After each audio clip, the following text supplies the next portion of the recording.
एक पहाड़ी के नीचे रामगढ़ नाम का एक गांव था। गांव के सारे जानवर हरी घास खाने के लिए सुबह उसी पहाड़ी के ऊपर बसे जंगल में जाते और शाम होते होते घर वापस आ जाते थे। हर दिन की तरह लक्ष्मी नाम की एक गाय अन्य गायों के साथ उसी पहाड़ी के जंगल में घास खाने के लिए गई थी।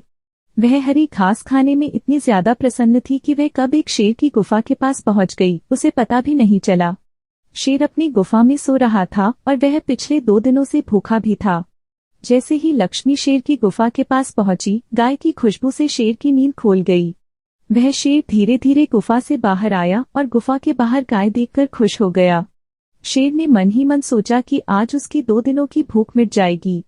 वह इस तंदुरुस्त गाय का ताजा मांस खाएगा और यह सोचकर उसने एक तेज दहाड़ लगाई। लक्ष्मी शेर की दहाड़ सुनकर डर जाती है।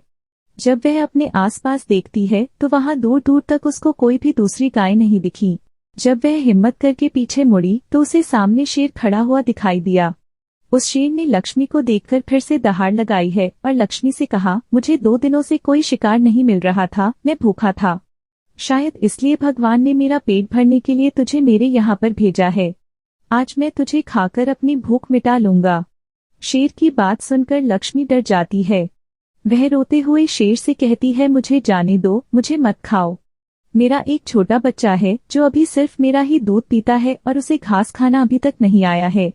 लक्ष्मी की बात सुनकर शेर हंसते हुए कहता है, तो क्या मैं अपने हाथ में आए शिकार को ऐसे ही जाने दूं?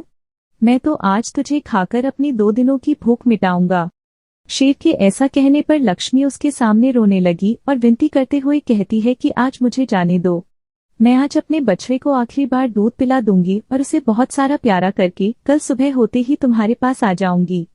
फिर तुम मुझे खा लेना और अपना भूखा पेट भर लेना। शेर लक्ष्मी की यह बात मान जाता है और धमकी देते हुए कहता है कि अगर कल तू नहीं आई तो मैं तेरे गांव आऊंगा, फिर तुझे और तेरे बेटे दोनों को खा जाऊंगा। लक्ष्मी शेर की यह बात सुनकर खुश हो जाती है और शेर को अपना वचन देकर गांव वापस चली जाती है।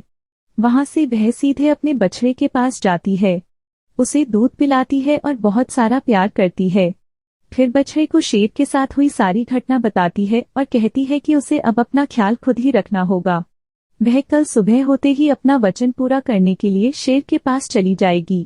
अपनी माँ की बातें सुनकर बछड़ा रोने लगता है। दूसरे दिन सुबह होते ही लक्ष्मी जंगल की तरफ निकल जाती है और शेर की गुफा के सामने पहुंचकर शेर से कहती है, अपने वचन के अनुसार मैं तुम्हारे पास आ गई हूँ, अब तुम मुझे खा सकते हो। गाय की आवाज सुनकर शेर अपनी गुफा से बाहर निकलकर आता है और भगवान के अवतार में प्रकट होते हैं। वह लक्ष्मी से कहते हैं, मैं तो बस तुम्हारी परीक्षा ले रहा था। तुम अपने वचन की पक्की हो, मैं इससे बहुत प्रसन्न हुआ। तुम अब अपने घर और बछड़े के पास वापस जा सकती हो।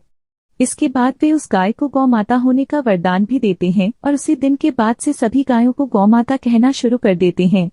कहानी से सीख, हमें जान की बाजी लगाते हुए भी अपने दिए हुए वचन को पूरा करना चाहिए। यही हमारे दृढ़ व्यक्तित्व को दर्शाता है।